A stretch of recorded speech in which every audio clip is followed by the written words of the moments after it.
They have admitted they've been chemtrailing since the mid-'90s. They got a Nobel Prize in '92 for it. I'm making a separate film on that. And we always said it's barium salts, it's aluminum dioxide, it's terraforming, but also toxic. They love multifaceted things that do, that cover multiple bases. They love grand slams where they get to carry out multiple evils at the same time and consolidate power.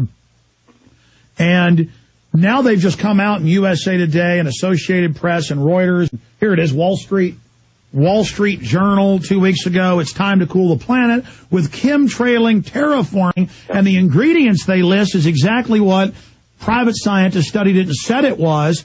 And then they go, oh, yes, that was all just testing. Now we're going to start the real operation. The Earth's 20% darker, and all the climatologists I interview say that looking at what they're spraying is actually heating the Earth. So are they trying to cause more? I mean, we know they have weather weapons. I broke the father of weather weapons, Ben Livingston, here on air. What they were doing with it 50 years ago, they could control hurricanes in the late 60s, Stanford Research Institute certified. But are they planning to engineer bigger calamities and droughts and then say, we've got to save you, but then cover it saying they're trying to fix it? Because we've exposed the chemtrails, now they've got to admit it? Go ahead. Yeah, in the 1970s, I think 78, all the major countries, the United States, Britain, and Canada, and so on, all signed an international agreement, a treaty at the United Nations on weather warfare. And people can go into it and check it out for themselves. In there, it tells you what they could do then. They could trade earthquakes, droughts, floods, famines, and so on, all just with the HAARP technology and the spraying alone in conjunction. And Secretary of Defense Cohen, 1997, April 27th issue of Army Times, said the exact same thing. In fact, people don't believe it. Type Secretary of Defense William Cohen, Army Times, weather weapons, or Secretary of Defense William Cohen, Army Times, earthquakes. That'll pull it up too. Go ahead, Alan. And so what they can do so simply now, because it's old technology, it's well tried and tested, and they have given droughts over the years to farming areas. They put lots of farmers out in Canada and the States either with droughts or floods, all at the same time. We always had the same flood in the breadbasket of Canada as you were having in the breadbasket of the U.S., and we're getting droughts at the same time. So this is coordinated to bring down the food supply. But they will convince the public with odd acts of weather warfare that we are, as nature, rebelling. That's what they'll tell us all. They won't tell. They can stand there and whistle in the wind and pretend they've got nothing to do with it because they'll never admit they're actually using it to terrify the public. And then the public will be more compliant and give up even more rights and allow themselves to be guided. Well, it's just like the New World Order.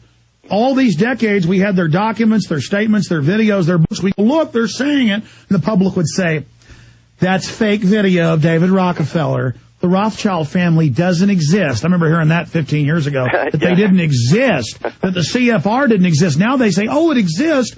We need a world government to keep us safe, and it's the same thing now. There's no chemtrails. They're not manipulating the weather. Trails have always hung there for hours at 2,000 feet.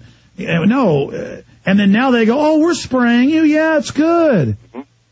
Yeah. And to say it too, they tell us that it could have drastic consequences if they were to go ahead and spray, meaning on human health. That's why when they started in 98, they couldn't tell the public what they were doing.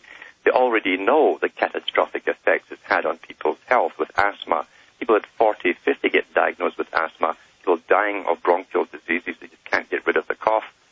They understand. They have the pulse on the people all the time. They have all the data coming in from hospitals all the time, daily, and they know the effects it's been having and what it's doing to the people.